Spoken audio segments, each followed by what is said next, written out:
Hello， 各位大家好，我係黃丹晴 Lemon， 今日帶大家咧嚟到首爾轉機飛東京嘅下集。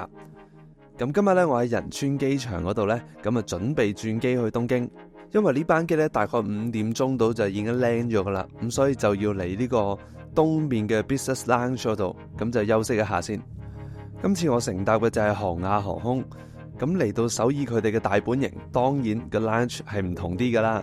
咁一入到嚟呢，就見到一個非常之大嘅空間，樓底非常之高，非常之闊落。咁另外側邊呢，都有好多唔同嘅一啲辦公台啦。而呢一堆向窗位置嘅一啲單獨嘅凳呢，係非常之搶手嘅。我都係等咗好耐呢，我先至可以排到去。咁我介紹下呢個 lounge 有咩食先。其實冇乜好介紹，因為真係啲好普通嘅嘢，你唔會幻想呢度有3八爪魚噶嘛。不過嚟到呢，都要食啲當地特色嘅嘢嘅，咁就係辛辣麵啊，因為真係冇嘢啱我食。然後呢，再配上佢哋嘅啤酒，咁就一路食一路等沖涼啦。咁佢呢度沖涼有少少麻煩嘅，咁首先要出翻去 counter 啦，俾張 boarding pass 佢就攞呢嚿嘢。咁當佢嗶嗶響之後呢，你又要出翻去個 counter 嗰度問佢拎張卡，然後呢，再行入去沖涼房。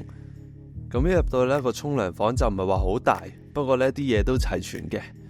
咁個沖涼房大致係咁啦，咁我就唔會影俾大家睇我點沖涼嘅。大家如果想入嚟沖涼嘅話呢，記住一定要盡早登記。如果唔係咧，好似我咁等咗成粒鐘，我依家沖完涼之後呢，準備就要上機啦。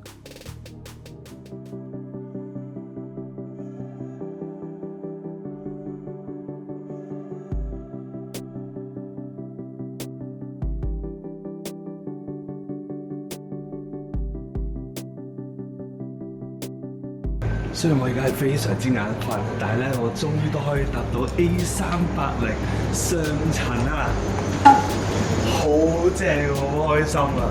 不過真係冇咩事咧，真係唔好搭呢個通宵機。我完全個腦係一片空白啊！依家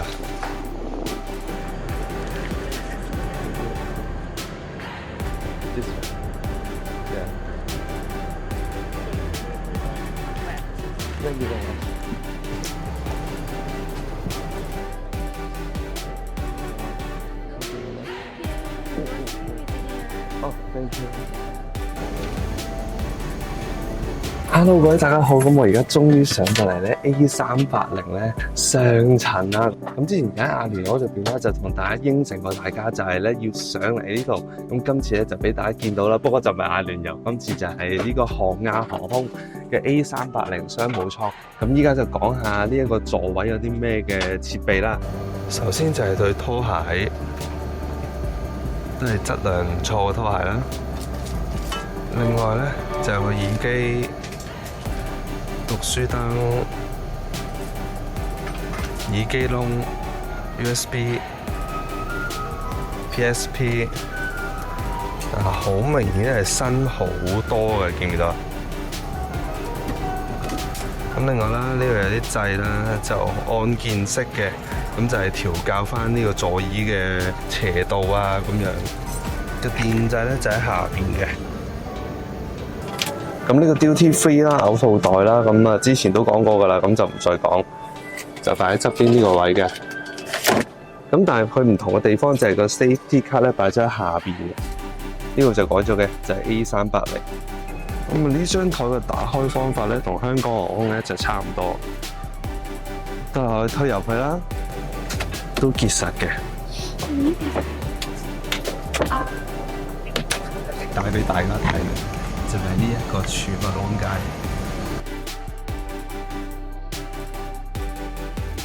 咁呢班機咧就喺首爾嘅仁川機場咧，就去東京嘅成田機場。咁大概2個鐘頭左右啦，其實等於我哋香港去台北差唔多。咁所以咧都唔會期望咧中間會有啲咩好高質嘅 service 啊咁樣。韓亞航空啦同埋 A380咧呢個組合咧，其實係一個2個即將會消失嘅組合啊。咁 A380大家都知啦，已經停咗產啦，咁所以咧嚟緊咧，只要有機退役咧，就係飛一架少一架。咁咁而韓亞航空點解都話消失咧？就係因為其實咧佢已經係同緊大韓航空咧做緊個合併，咁大韓航空啦咁就收購咗呢個韓亞航空啦。咁其實而家咧個併購案咧經過緊唔同國家嘅一啲反壟斷嘅部門，咁其實都七七八八㗎啦。咁所以咧其實未來咧可見到個空間咧都應該咧係會逐步咧去合併啦。我差唔多起飛啦，起飛再講。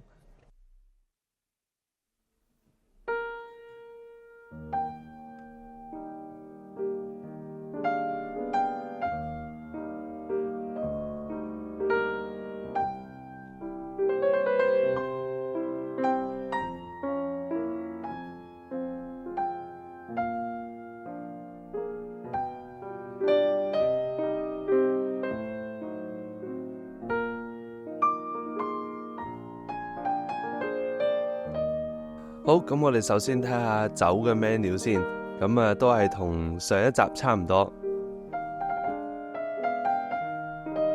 咁然後就係食物嘅 menu 啦，因為今次呢係飛去東京，所以呢就有日文字嘅。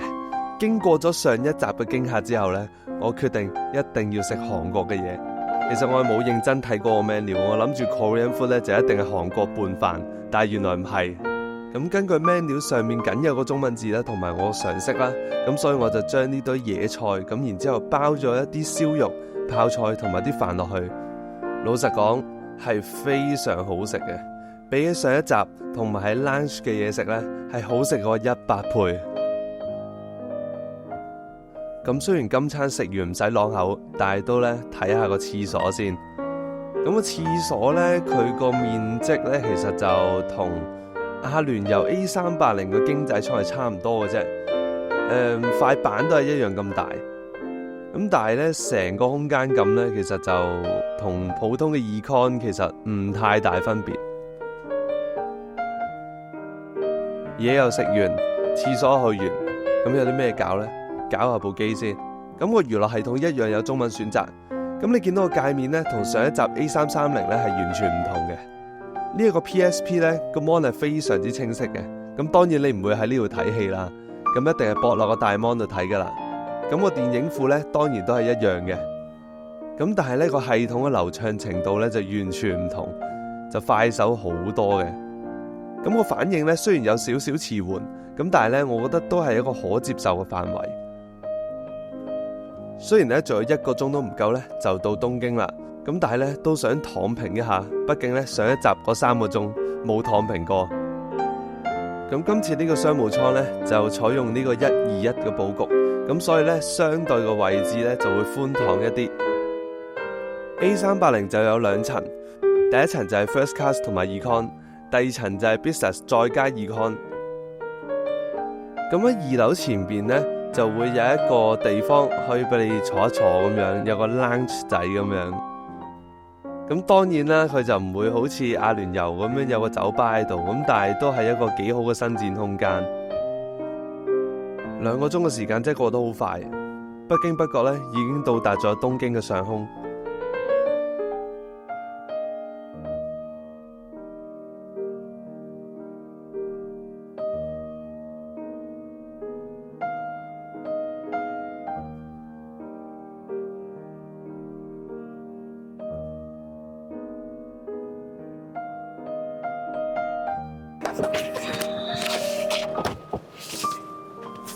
真係好唔想落機，但係冇辦法都要落機，依依不捨個樣。好啦，我而家嚟到東京嘅成田機場啦。咁呢個下集就完結咗啦，希望大家都可以 like、share and comment 啦，同埋記住訂閱我嘅頻道。我係黃丹晴 Lemon，下次再見，拜拜。